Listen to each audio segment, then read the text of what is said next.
How's your ma? Is your dad still working? How's your ma? Is your dad still working?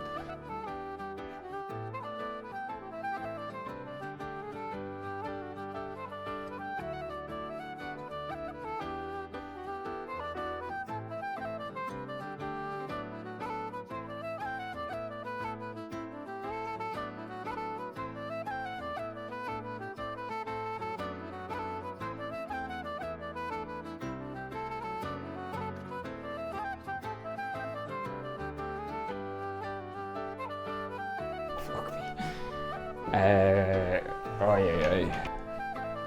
This is episode 1, Sardines. What the fuck? Why are we doing this?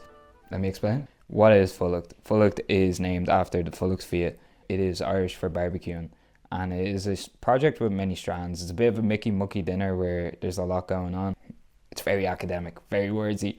So the idea of these videos is to take away from the books, take away from the research, and just show you how easy it is to make food inspired by Irish history. Fulacht is not heavily just focused on Irishness. It also embraces immigration into our country, whether it's Chinese population bringing in spice bags, the Brazilian population using corned beef, Irish corned beef for replacement for corn seca, and making feijoada. You know, like when I say Irish cuisine, it is both historical context and also cultural context of the modern day, and embracing both sides. And that being said, let's go back into the kitchen and fucking get this shit started. So for our ingredients, we're going to use some apple cider vinegar, some rapeseed oil, an apple, which we're going to julienne or brunoise, some apple juice. We're going to use the apple juice to submerge the apple cuts just underneath to keep it nice and fresh and nice and crispy, also enhancing the flavour. We're going to have some parsley. For the parsley, we're going to roughly just chop that up. It's for a salad, it doesn't have to be perfect. We also have some crispy buttery lettuce and some nice crunchy celery. Just everything that's being used is in the fridge, ready to go. It's also worth saying that this is a fairly cheap dinner. We're using sardines. Now it's tinned fish, it's very cheap, 50 cents in a little. You know, you go in, pick it up, Bob's your uncle.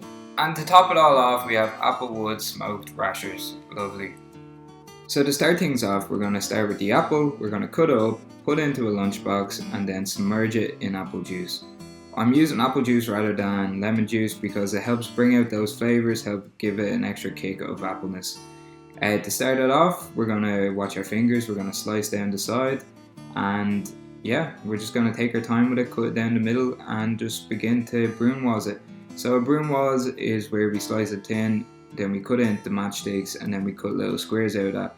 You don't have to do this. I'm going to show some other ways for you to do it at home. These little nice half moons, they usually are the best way to work with an apple rather than trying to cut around it, use a peeler or anything like that, especially if it's going into a salad. You want good bites, you want every flavour.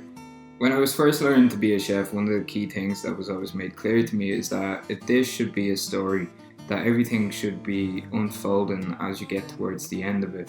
So the idea for this salad was to create different sizes that we can enjoy. We're going to have some small apple going through it like what I'm showing you here. Very fine, very small. But also don't be afraid, you can do big chunks. These big chunks, they fit in your mouth. They have just the same amount of flavour and they taste just the exact same. The small ones are kind of to show off if you want to show off to some friends or anything like that. But really, it's all about preference. It's preference. But remember, your dish is supposed to bring you on a story. So we're going to submerge these under apple juice. This is going to keep them fresh. This is a replacement for lemon juice. It's the same acidity, if not less, but it really helps bring out that apple flavour. So I've cut the celery into workable sizes. And we're just going to slice down the middle, get some nice matchsticks, long pencil sticks, whatever you want to call them. But really, we're just cutting it, taking our time, making it nice sizes that are exciting when we go to eat them. They're going to hide throughout the leaves like it's a forest and they're on an adventure. They're going to spring out onto us and surprise us with their excellent flavours. Celery is perfect when it's in a salad, and it should never be understated as an ingredient. So with the celery, treat it the exact same as the apple. It's all about preference. What do you think works best for your palate? Now, do you like celery a lot? Do you want more of a celery crunch in it, or do you want less? Really think about it for yourself. Now we're going to cut the parsley, and I'm really keen on stems. Stems pack a lot of flavour. Now there is some shitty bits on stems that we do cut off, but when you're making sauce, when you're making stocks, when you're making salads, stems are our friend. Don't be afraid to use them. But for the purpose of this, I'm just going to get the leaves nice and fresh, just slice them backwards, try not to bruise them, try not to damage them too much. I'm not really caring about size. This is not a garnish for a Michelin star meal. This is about cooking at home, nice and rustic.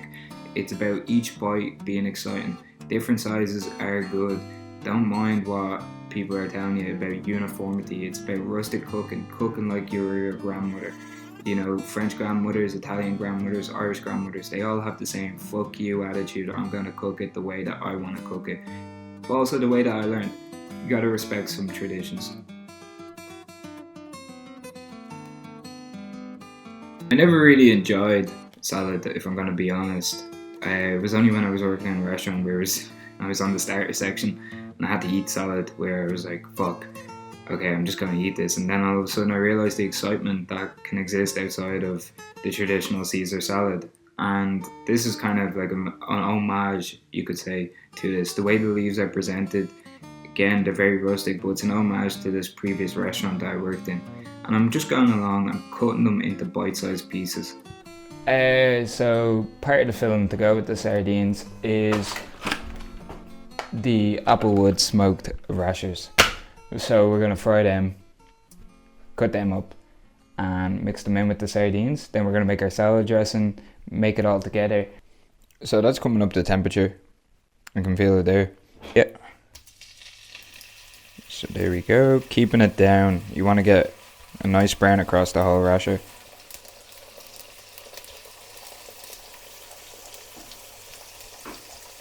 I want to be chewing on some gristle. That's just not nice.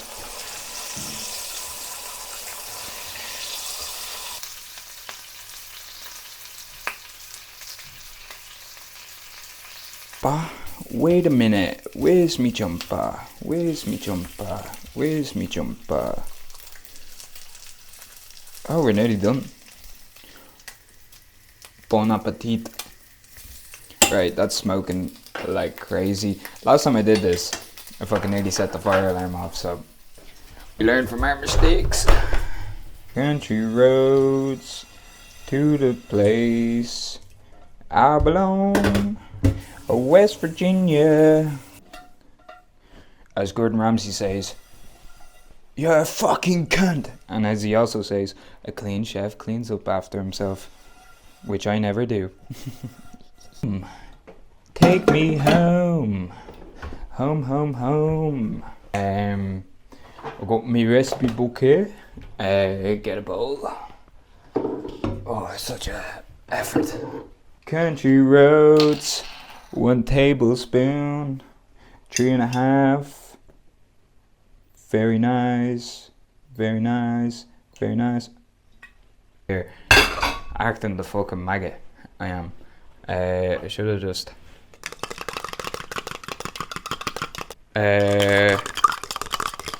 So messy. If only I had a fucking bottle that I could shake it up in. Make life so much easier. Or a blender. I'll take that. I'll take that. That looks good. Should have up. So we're gonna prepare the pork, and really don't think too much about it. Just fucking get in there, rip off the fat, be a little bit barbaric, you know, act like a Viking, tear it off the bone if you're using anything with bones ever. We're not doing that here, but anyway, I'm going along. I'm just roughly cutting it into matchsticks. I'm not really being precise. Again, I can't harp on about this too much, but cook like your grandmother. It is probably the best way to cook. Just, you know, if it's peeling an onion in your hand, or it's cutting this way with a fork, your grandmother knew best, not the TV chef. And now that's a bit hypocritical because I'm here showing you a cooking video, but really, you know, it's for you to do. It's for you to decide what works best. If you want triangles, cut them into triangles. If you want circles, God love you, it's going to be a nightmare, but cut them into circles. we're gonna drain off the sardines. I don't like pouring oil down my sink. If you want to live that life, you go live that life. I'm not about it. I've had too many clogged drains in my life. Yeah, just go out, dig a little hole with a spoon, pour it into the ground.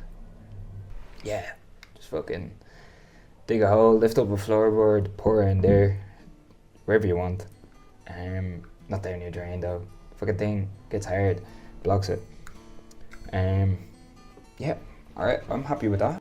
So after draining the sardines, we're going to bring them over with the kind of mashed up, minced up bacon, and we're just going to mix it in, just with a fork. Nothing too special. If you have a blender and you want to blend it together, by all means do that, but I'm afraid that most of the stuff will get caught on the blade and just start stinking in a few days. So by hand usually tends to work best. When doing these recipes, I'm thinking about countryside kitchens, cooking in those cast iron kitchens that still have the old oven. And really, this is all done by hand. So simple, so tasty. But yeah, let's fucking go. So we're gonna get the salad tossed, add our herbs, dress with the apple, and then what will I do with the fish? Add a quenelle of the fish. I'm gonna do that by hand though. Like, my hands are already greasy, might as well.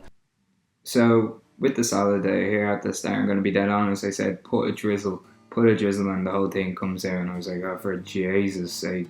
But really, okay, so we're making a salad here now. We're coming to the end, and what's my thoughts about salads?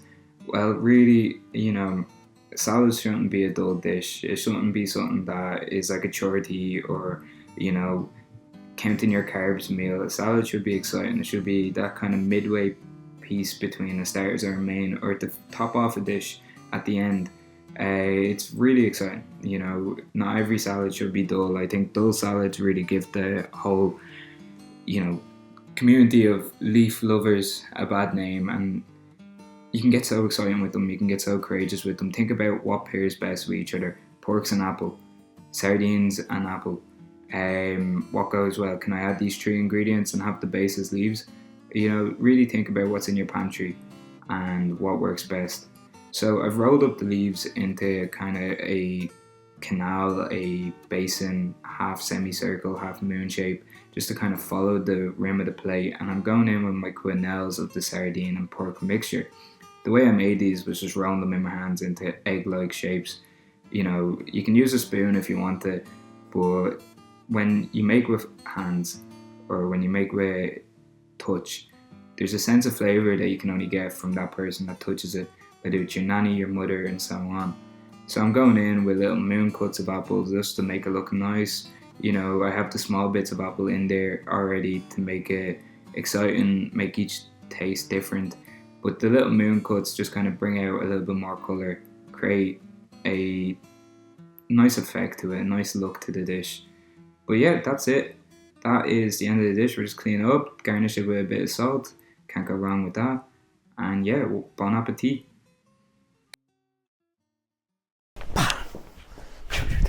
Fucking kitchen's in a heap. Kitchen's a fucking mess. Life's a fucking mess. But yeah, there we go. There's the sardine salad staring at me with its gaze of disappointment. Yeah, fucking give it a go. See what you think. Just throw it all together in a bowl. Don't be as intricate as I am. Just fuck it all into a bowl. Toss it all up. Eat it. Just mukbang it. Get in there. Motorboat the salad. And you be grand. Like, just fucking weirdo. I don't really mind what way you eat it. Just give it a go. This is Irish food. This is Irish cooking. This is Fulacht. This is the first episode.